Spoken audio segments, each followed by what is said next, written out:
Wir sind jetzt wieder im Proberaum, 3 Wochen nach Rock im Park. Ich rede seit 3 Wochen gefühlt nur über diesen Auftritt und es fühlt sich an, als wäre es gestern.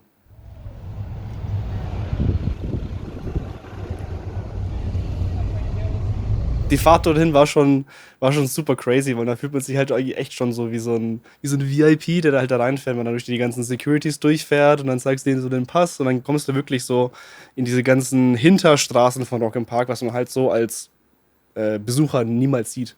Das war wirklich dann nochmal eine ganz andere Perspektive. Da wird man halt da eingeschleust und dann kommt man dann tatsächlich einfach hinten bei der Arena an. Und ja. Ab dem Zeitpunkt hat sich dann spätestens nicht wie ein normaler Samstag angefühlt. Betriebsgelände.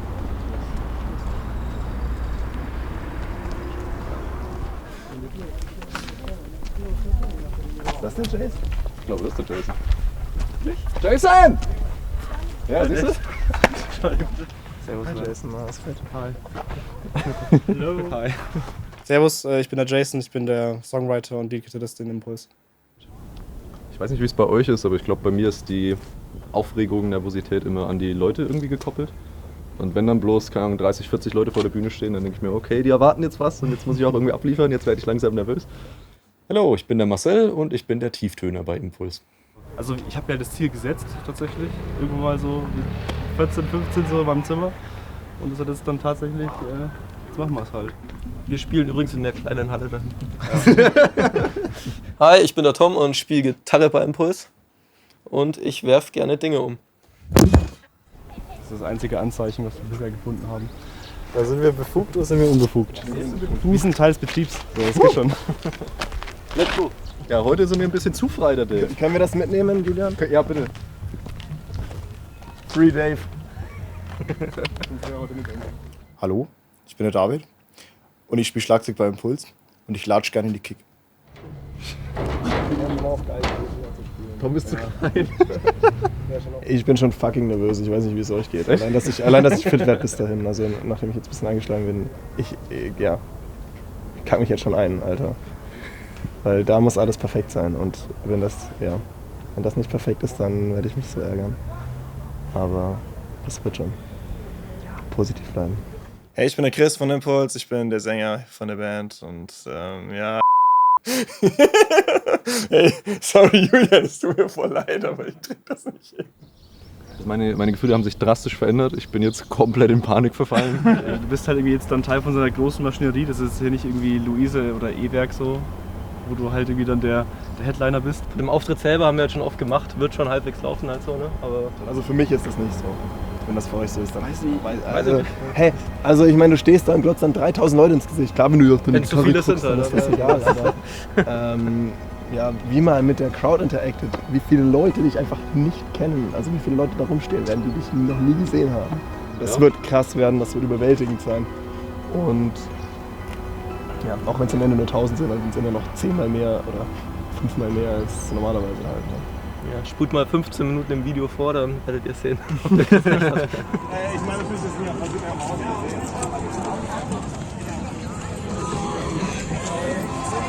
Mach mal schön in die Kamera rein.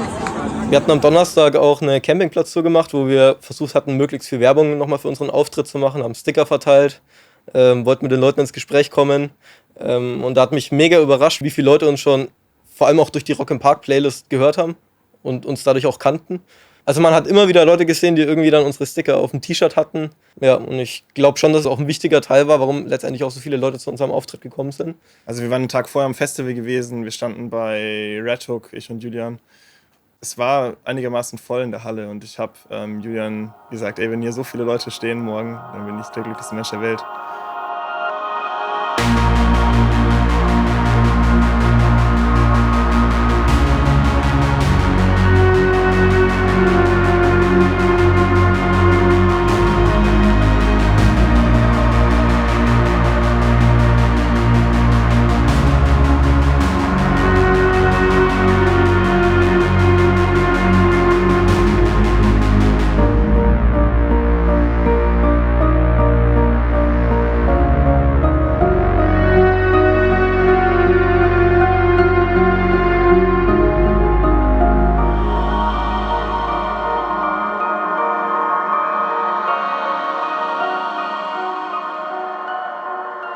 Als wir dann vom Backstage aus in die Halle reingelaufen sind, das war auf jeden Fall ein krasser Moment, weil dann sieht man erstmal, wie groß die Halle eigentlich ist. Gerade, ich glaube, aus der Zuschauerperspektive, wenn man auf die Bühne schaut, ist doch was anderes, wie wenn man dann von der Bühne auf die Menge, wo die Leute dann später stehen, runterschaut. Weiß ich nicht, wenn ich meine Gedanken zusammenfassen soll, war es so, ja, sieht voll krass aus, aber ist ja logisch, dass das so und so ist und dass da die Rampe ist, damit man das Zeug runterrollen kann. Dann war ich so, ja, okay. So, in der ersten Minute ist man so, wow, und dann denkt man sich irgendwann, ja, macht ja Sinn, die machen hier auch nur ihren Job. Und ja, das machst du jetzt dann als nächstes auch und dann wird das hoffentlich schon klappen. Ja, zum Glück haben wir eigentlich viel Puffer. Eigentlich jetzt entspannt aufbauen, entspannt Soundchecken hoffentlich auch. Hilfe! Ja, sorry, wir können leider nicht auftreten mit dem Kabelsalat. Okay, Alter. Bist du im Stress? Nee, ich schwitze bloß wie eine Sau. Heute ist nämlich so ein richtig schwüler Tag. Und dann halt dieses alles aufbauen und natürlich ein bisschen Stress. Entspann dich, Chase, wir haben Zeit. Wir haben Zeit, also alles gut. Ja, und du siehst dann, da, Na, du alter Urlauber. unten steht's nicht. Wie war's? Alter, bist du durchgeschwitzt? Bruder, ich war bis jetzt in der scheiß S-Bahn gesessen. Ja, okay. Mit dem Rucksack und einem drauf. Voll am Arsch, ey. Voll am Arsch, Alter. Mein Prozess bei dem ganzen Aufbau war, möglichst nichts zu vergessen und vor allem, dass die Stimmung der Trommeln passt, wenn die noch einen Tag lang im Hänger rumstanden. Das war ein bisschen schwierig, aber hat dann doch ganz gut funktioniert alles.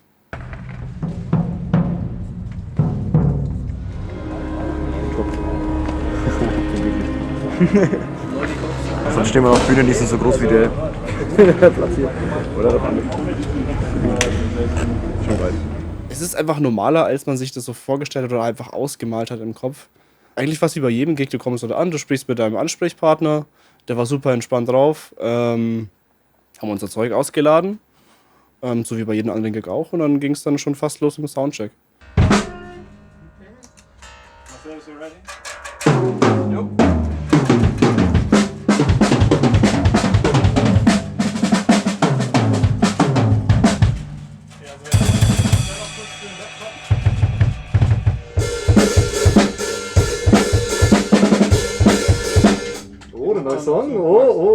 Einfach natürlich nicht die Kamera beachten. Das Lustige ist, die meisten Bands sehen das, je größer die Konzerte werden, desto aufgeregter sind sie. Aber für jemanden wie mich, der sich um die Technik und um den Sound kümmert, ist es viel entspannter, auf einem großen Festival zu arbeiten, wie in einem kleinen Club. Die Festivals, die ich bis jetzt halt gemacht habe, es war jedes Mal das schönste, einfachste und angenehmste Arbeiten überhaupt. Und der Sound ist dann auch nochmal besser. Also diese ganze Experience von einem Festival ist so viel geiler für jemanden wie mich. Das ist eigentlich so scheiße leicht. Das geht gar nicht scheiße, finde ich jetzt. Der Dada hat ein bisschen Käse gemacht. Yes! Das war geil, Ja, aber das gibt mir gerade so viel Confidence. Ey, du glaubst es gar nicht. Das gibt mir so viel Confidence. Weil das echt nicht schlecht klingt. Ja, das ist das Rack, mit dem wir jetzt halt immer live spielen. Die Grundintention ist, dass du komplett unabhängig von jeglicher Technik bist, die in der Venue steht. Ja, das größte Problem, was ich immer hatte, wenn ich Tontechnik für andere Bands gemacht habe, war, der Gitarrensound hat nicht gepasst, weil Box, Mikrofon, Gitarre, Amp, irgendwas nicht richtig war. Oder ich musste jedes Mal für jede Venue ein neues Mischpult lernen. Deswegen ist das jetzt halt unser Go-To-Rig, mit dem wir alles abfahren. Ein X32 Rack, in dem alles passiert. Also da passieren sowohl die ganzen In-Ear-Mixes für jeden einzelnen Musiker und ich benutze es auch gleichzeitig live, um das ganze Set live abzumischen und gebe dann zur Venue nur 2 XLR-Kabel für die Stereosumme.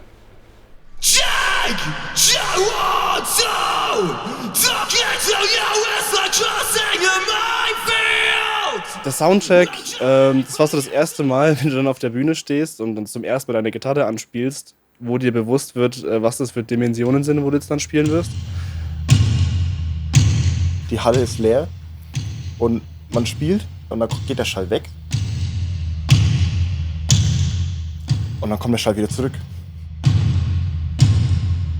und dann ist das zeitversetzt und dann denkt man sich, was geht jetzt ab? Und das hat mich voll rausgebracht, also irre. Bei einem Soundcheck geht man erstmal alle Instrumente einzeln durch und gegen Ende machen wir immer das so, dass wir halt einen Song anspielen. In diesem Song, den wir angespielt haben, kam gleich ein Solo vor. Und ich habe gemerkt, wie viel Selbstbewusstsein es braucht, da in die Saiten zu schlagen und dieses Solo zu spielen, vor dieser großen Halle, wo alles ewig nachhallt. Und auch alle Leute, die irgendwie im Backstage sitzen, auch von Bands, die man so mag. Und ja, man denkt sich dann, okay, hier, wo man mich einzeln hört, erstmal bitte nicht verspielen. Ja, selbst da war der Soundcheck schon eine komplett krasse Erfahrung.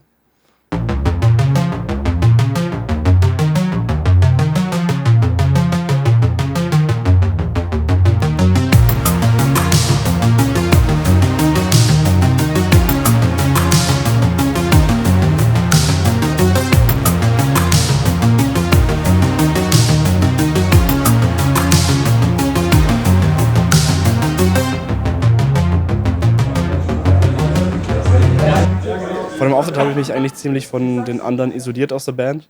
Ich meine, wir standen schon nebeneinander, aber ich habe mich so ein bisschen mental einfach isoliert, habe mich auf meine Gitarre fokussiert, habe mich aufgewärmt.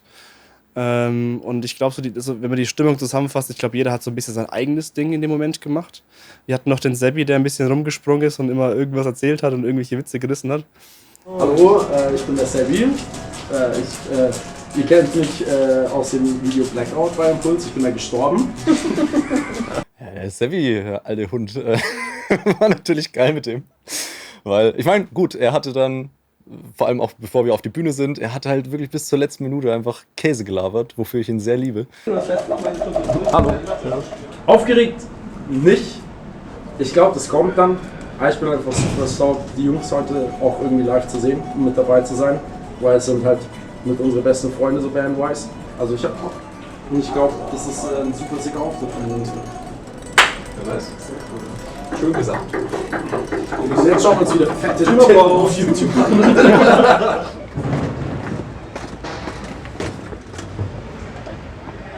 Ich habe irgendwie Bock, das einfach hinter mich zu bringen, wenn ich jetzt ehrlich bin. Die ganze Vorbereitung. Dieser Gig. Die Aufregung hat sich dann extrem aufgebaut. Einfach mit jeder Stunde kam das mehr. Mit jeder Stunde wurde das, ich will nicht sagen schlimmer, weil es war auch schön. Es war auch irgendwie geil, einfach das zu fühlen zu können. Anspannung steigt. Zieht euch ein bisschen, oder? Also ich weiß, ich kann mich auf die Jungs seit Jahren schon verlassen. Jeder macht da sein Ding. Freilich ist man aufgeregt. Freilich merkt man dann, okay, weiß ich nicht, der Tom möchte jetzt vielleicht in dem Moment gerade nicht so viel reden oder jetzt gerade der Chris braucht seine Ruhe.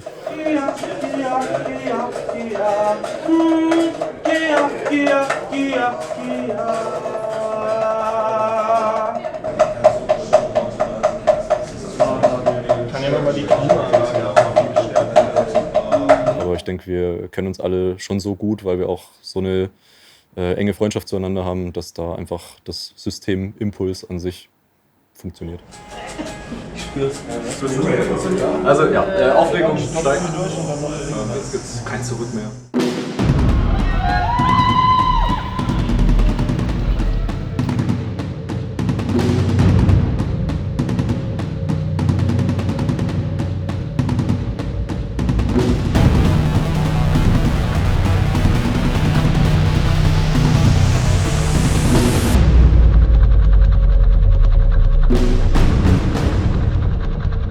Die richtige Aufregung kam dann wirklich erst so eine halbe Stunde vorm Auftritt.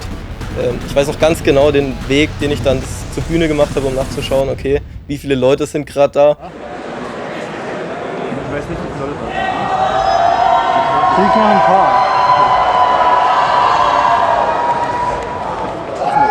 Hey, und das alles nur wegen mir, hey. Das ist krank verrückt.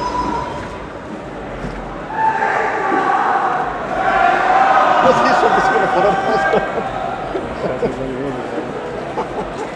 Also am Ende hilft es natürlich, Leute dabei zu haben, die man selber kennt und dass man eine gewisse Routine sozusagen reinbringt. Und natürlich hilft es auch, wenn einem Leute ein bisschen die Nervosität nehmen können. Ich war schon ultra nervös. Dann in dem Moment, als wir dann auf die Bühne sind oder auch kurz davor schon, als man mal so ein bisschen die Leiter, also die Treppe da hochgeschaut hat und sieht, wie viele Leute da auf einmal da stehen. Also völlig bescheuert. Also in meinem Kopf war das einfach so, ist so extrem viel passiert, aber eigentlich ist nicht viel passiert. Ich bin einfach nur auf die Bühne gegangen. Ich stand davor, habe mich ein bisschen eingeschissen und bin danach einfach nur auf diese Bühne gegangen. Und ich dachte mir, wow, es ist so viel passiert, aber es ist eigentlich nicht so viel passiert.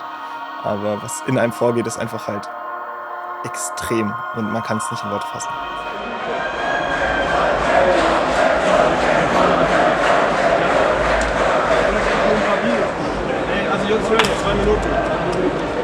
Schlimm dann da auf die Bühne zu gehen, aber auf der anderen Seite auch super cool, weil halt die Leute vorher Impuls gerufen haben, da hast du dann natürlich schon Bock, aber also mir ging schon ordentlich die Pumpe.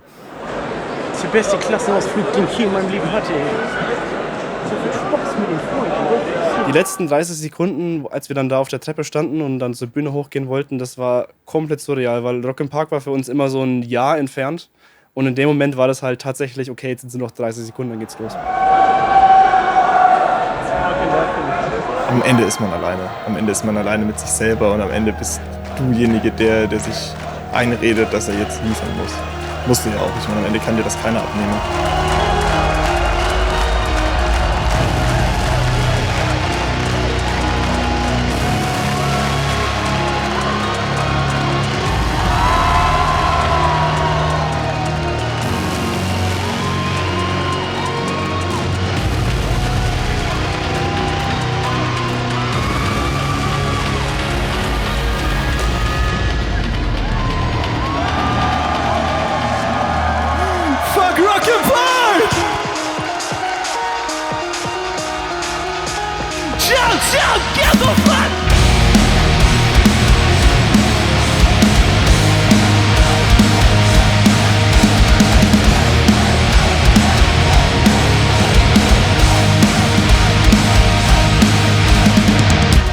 It meant to me what it meant to you, but I had to start anew.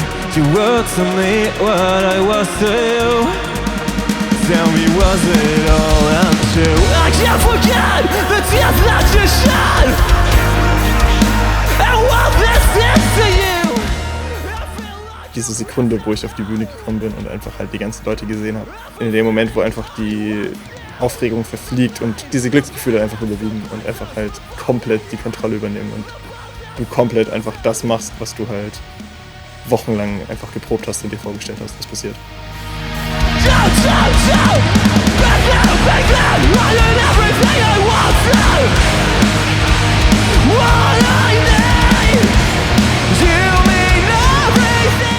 Am meisten wird mir von dem ganzen Wochenende, glaube ich, ein Bild in Erinnerung bleiben und das ist, als zum ersten Mal die Houselights angingen und man dann wirklich das komplette Publikum bis hinten in der Halle gesehen hat. Man hat einfach von der Perspektive noch nie so viele Leute auf einem Haufen gesehen, die sich dann noch gerade die Show von deiner Band geben.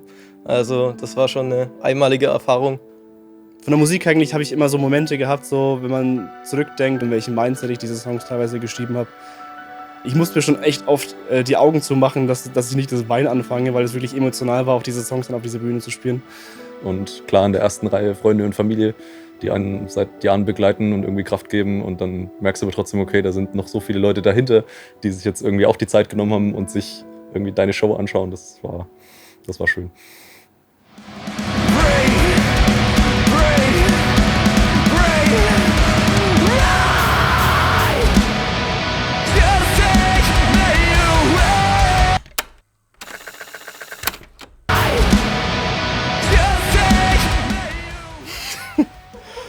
Man spielt es 500 Mal und man spielt es auch ein 501. Mal.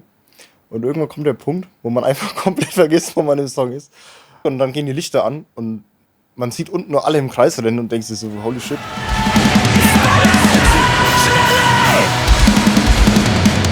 Ich wusste nicht, dass ich das kann, dass ich tausenden Leuten sagen kann, rennt hier mal bitte einmal für mich im Kreis, wie stupide und dämlich ist das eigentlich, aber wie geil ist das in dieser Situation. Ich meine, wenn du sagst, hier startet ein Circle Pit und keiner läuft los, wie dumm ist das? Wie dumm ist das einfach? Also, aber dadurch, dass eben diese Situation eben entsteht, dass halt Leute sozusagen Bock drauf haben und das feiern, was du da machst, das trägt dich auch einfach durch so einen Auftritt.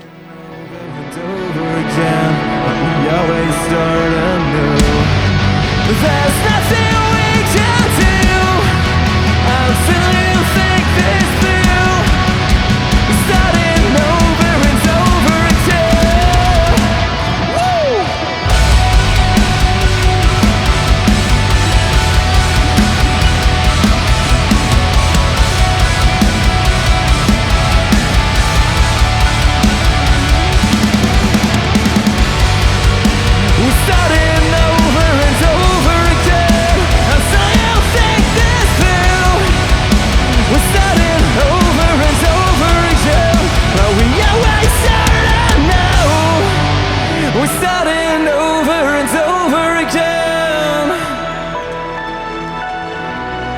We're starting over and over again.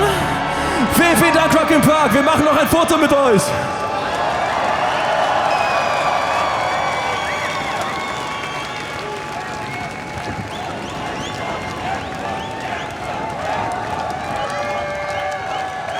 Cheers!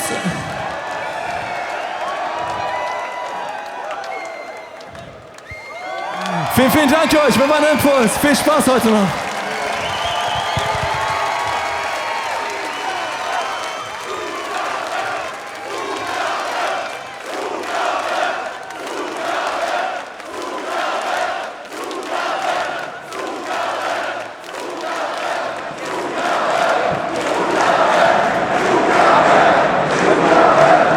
Okay, we need the space to move the riders. Can you... Sonst fragt gleich der Toni, die kommt jetzt auch. Und Toni helfen können.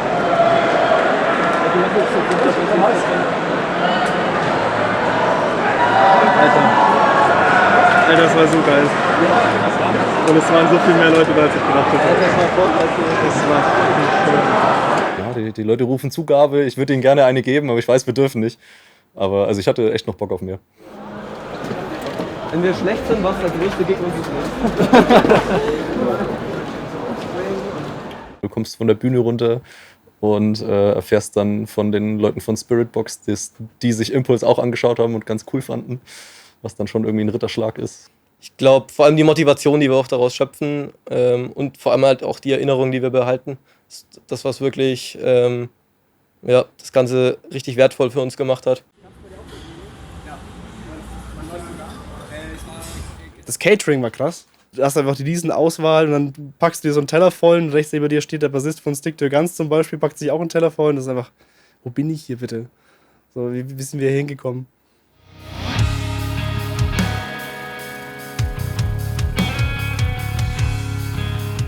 Also ich muss auf jeden Fall sagen, dass Rock im Park, das zu spielen, ist auf jeden Fall das Highlight meines Lebens bisher und wird es wahrscheinlich auch noch für eine Weile sein.